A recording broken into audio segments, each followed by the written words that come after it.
Welcome to Creator Upload, your creator economy podcast. I'm Lauren Schnipper. And I'm Joshua Cohen. Lauren. What? It's cold. Okay. I know where you're at. It's not as cold, I but mean, here in New Jersey, it is But also, cold. like, nobody cares.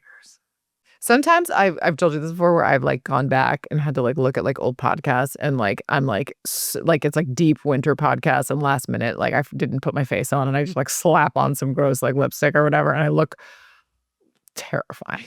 Just like those like deep, like this is around the time of year, like Feb, like late Feb, like early March. It's still kind of cold. You're tired, and you're just like those are not. It's not pretty. It's not pretty. I haven't lived in New Jersey when the snow has been on the ground for this long. We're going on like 2-3 weeks now. Tell me more about it. Two Tell things us to know how- here. One, I'm always reminiscent of a quote that's attributed to Ronald Reagan during this time.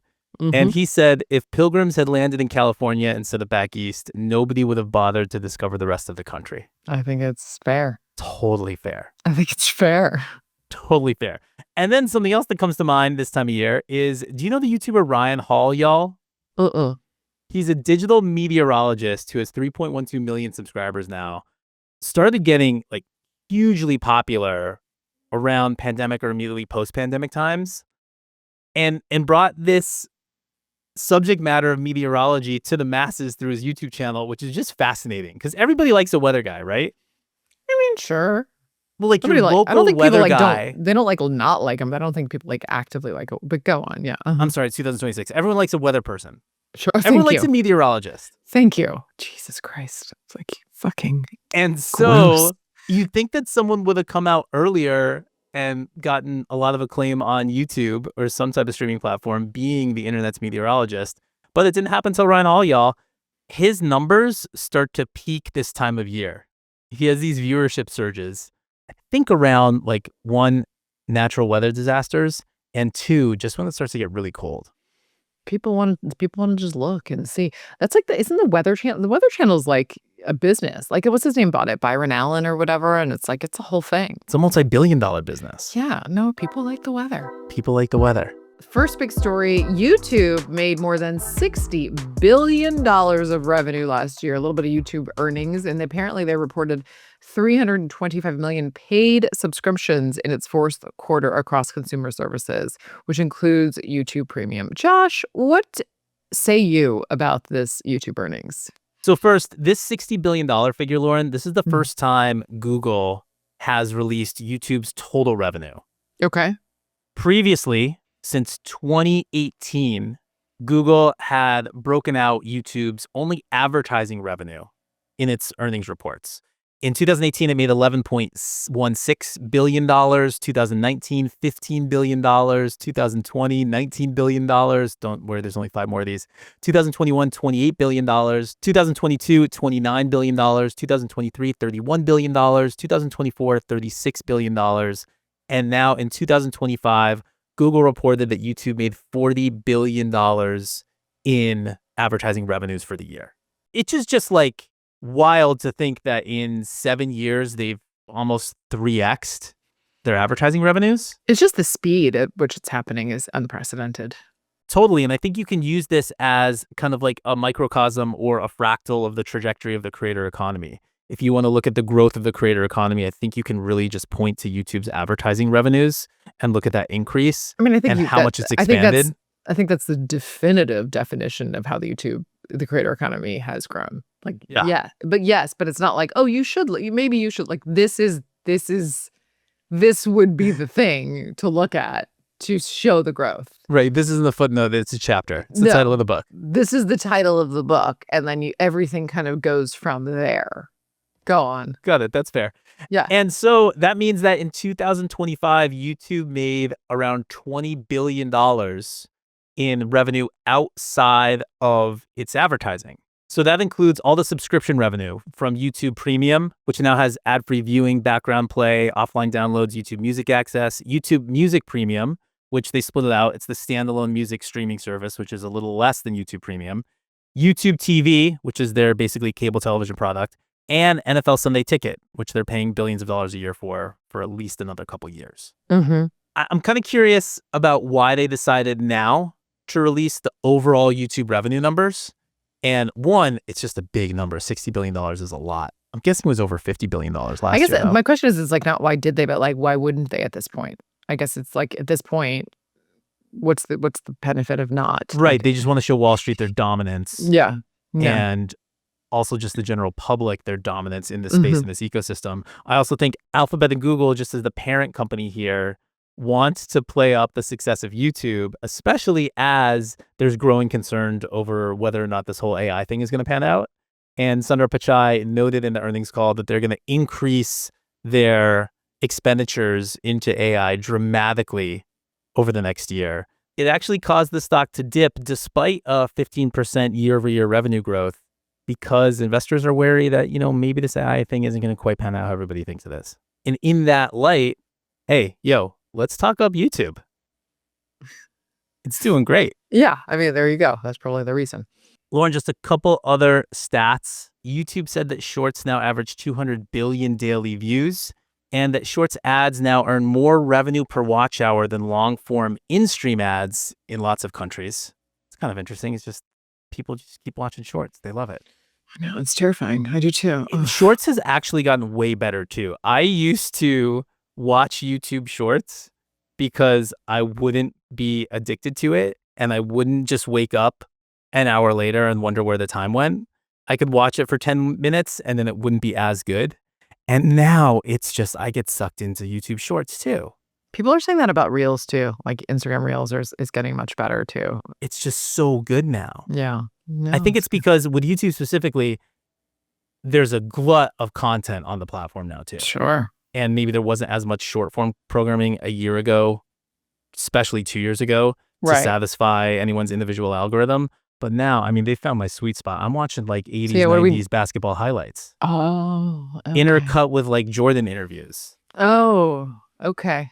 No, that's solid. My Shorts feed is a lot of Dave Ramsey content. I'm obsessed. Like I get through these phases. Like back in the day when I had like Sirius XM and I would listen to like Dr. Laura Schlesinger or whatever her name was, who's like, I love listening to like therapists therapizing and like just telling people about their terrible choices. So Dave Ramsey specifically, like kind of therapizing around, that's not a word, I don't know if it is, around money. And then there's John Deloney, who's in his thing, who's just like, he's just regular therapy. And then, so it's like that. And then food content, a lot of recipe. I found this new dough guy and apparently like I'm going to make pizza dough all weekend. Cause like, oh, that's amazing. Yeah. So like that's happening. And like, here's the hack about how to make like Trader Joe's pizza dough, like really good too. Like I'm just like a lot of dough content happening. Trader Joe's gluten-free pizza dough, pretty amazing. Solid. Yeah. No, I got it. Also, there's that guy who does those like he goes to like the grossest, most just like disgusting diners in and around the tri-state area, and he's like, here's the monster burger slam from Shecky's on Long Island City, and it's like a burger in between two like mozzarella sticks that are instead of the bun are like the mozzarella sticks with bacon and like fucking fries and of course cheese obviously and like just all the things, and then I just send them to my brother-in-law all the time. It's like our bit. It's like, you love a bit. It's like our bit. Do you think telling other people what you watch on YouTube is kind of like the new telling other people your dreams? No, nothing is bad. Nothing is as bad. I think Are you sure? Because that was just like kind of not great. It definitely felt not. Like you were like, yo, Josh, I had this wild dream. No. So the worst is telling somebody your dream. I think close second to telling someone your dream, because it's basically like a dream, is if you've ever done improv comedy and you had like an amazing like scene, is then trying to describe to you that amazing scene and like what happened is like the worst, because improv comedy is only funny in the moment. It just is. Like there's no really translating it. Like, so, and I think like creeping up in a close third might be what's in my algorithm. I don't know. No? I think it might be third, but it's not close third. Okay, I just distant third. Because like you might tell me something and then I can go watch that and then I can experience it. Where I can't experience your dream, I can't experience your improv. So like this is just torture, because like I'm never gonna like it as much as you. Okay, fair. And that, I mean, no, this is like my new TED Talk, because I like feel like that was wrong. You were very wrong. That was wrong. Let me just say, maybe it was your delivery then, because your delivery started to be like, this is a Lauren's dream kind of vibe. First of all, my delivery is fantastic. First of all, talking about. Okay, going back to YouTube. I'm gonna send you these like bacon stuffed cheeseburgers. So good. YouTube also touted how it remains the #1 streamer in the US. It's been that for nearly 3 years now. That's based on Nielsen's overall living room watch time. And also YouTube was quick to point out it still has a very dominant place in the category of podcasts. If you remember, in October 2025 alone, over 700 million hours of podcasts were streamed from YouTube on living room devices, which is wild to me. Crazy. Well, on that note, I want to get to another that's very related around stats and TV. So Google, well, I should say last July, there was a UK-based measurement nonprofit called Barb, and they announced a new form of ratings that's specifically designed for YouTube content.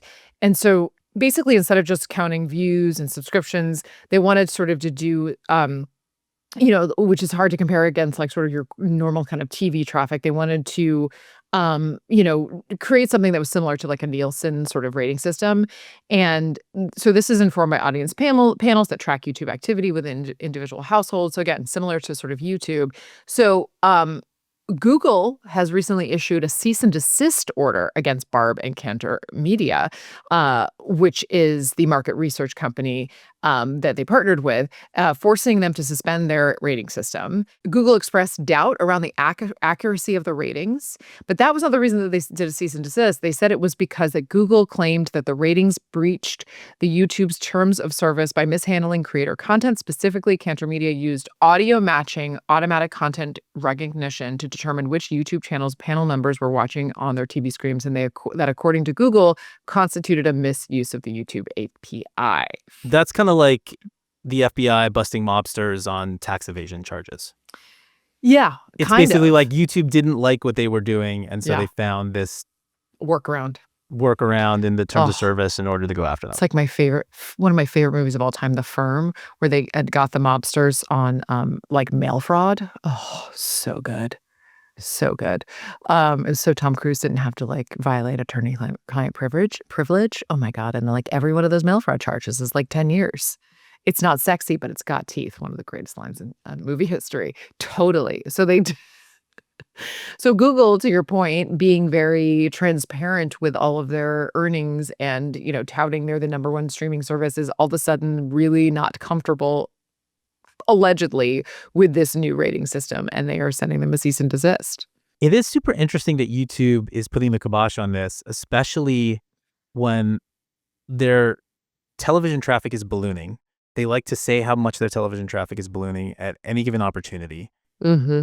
And marketers still want that apples to apples comparison on how to relate YouTube consumption on television to what they're used to buying on television. You'd think that this would benefit YouTube too, because they want to go after television advertising dollars, which are way bigger in terms of CPM, generally speaking, than digital advertising dollars. And so why not make it as much of an apples to apples comparison as you can in order to entice those marketers to easily shift their spend over? I mean, clearly they didn't like something coming out of this, because I don't think this is, to your point, like I don't think it's about the misuse of the API. I really just don't think it is. Barb's initial findings were kind of interesting. We reported on them at TubeFilter in August of last year. It basically said children's content is king among the 200 channels included in Barb's TV set analysis. The official hub of Peppa Pig consistently ranked #1 in viewership, averaging about 1 million weekly viewers. The viewership also spiked around 3 p.m., confirming that, lots of kids come home from school and then turn on their YouTube TV sets once they get home. The TV. Yeah. So I've heard. I mean, maybe YouTube doesn't want to showcase that it's getting a ton of viewership from children's programming. Maybe they don't feel comfortable with this. They don't want that to be the main thing, because they can't target kids like the way they can target other content. Yeah, that's true. So that's the #1 kind of viewer on the platform. It's much less valuable than if it was content that was for, kids, non-kid content. So that makes a ton of sense to me. Or maybe also the Barb data was not entirely accurate to YouTube's liking. I mean, to YouTube's liking. I think that's fair. It'll be interesting to see if Nielsen, Kantar, Barb comes out with some other different type of methodology to really, once again, compare these on an equal playing field, because then it just makes a much easier transition from dollars from one media outlet to another media outlet, and can inject a lot of new money into They this might ecosystem. also, I mean, it should be a third party, but they might also want to create their own version of that too. So Yeah. I want to talk about something that I find really interesting, just considering the trends and the sort of waves of everything that's happened in the sort of creator economy since we have begun. And this is around Iron Lung, which is a movie adaptation of an indie video game from Markiplier, also known as Markfish Botch. It pulled in 18.19 million in the domestic box office, aka people went to the movies to see this in its opening weekend. That comes from ComScore. That is more than 6 times its reported $3 million budget. Markiplier wrote and directed it, and it played in 3,015 theaters across US and Canada, and it came in close second to the Sam Raimi-directed horror thriller Send Help, which was the #1 movie at 19.1 million. So it was like less than $1 million less than that movie. ComScore's head of marketplace trends, Paul, I'm going to say his last name, Dirgarbedian, said to see really savvy creators and influencers parlay their small screen YouTube success either into traditional television or into the big screen is remarkable. And I think we're going to see more of it. You never know where the next big hit film is going to come from. I find this just fascinating because when we started in this business, it was definitely thought that YouTube was sort of the stepping stone to TV or film. And so that was like all the initial kind of call it diversification of monetization. I was involved in a lot of those. I produced the Annoying Orange pilot. I obviously did a ton of stuff with Shane Dawson where I produced TV shows and movies and all that sort of stuff.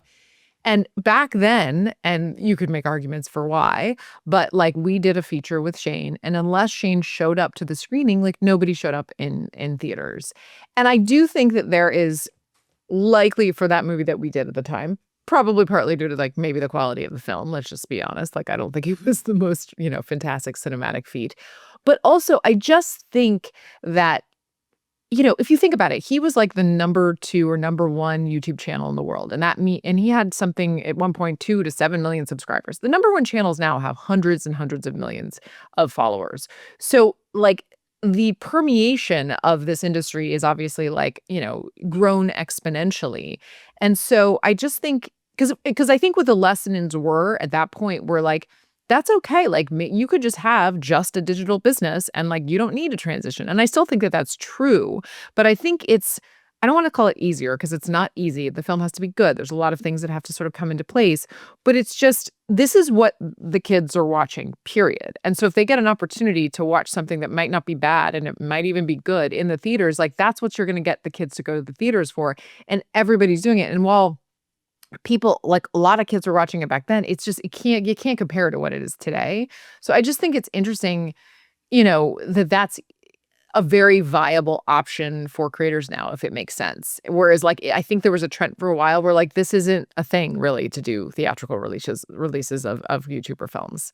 I also want to note, I read an article that just made me really sad. The actress, writer, director Jennifer Esposito like mortgaged her home for some what looks like a really good movie that she wrote and like directed and like lost her home and was like crying. And there was like all these articles about it. And it just kind of broke my heart. And then you see these YouTubers like, killing it and making $18 million. And I'm just like, it's like, this is what it takes to get butts and seats now, I think. I don't know. Hey, they call show friends. It ain't called show friends. Keep going. I do feel for any entrepreneur when it doesn't work out for them.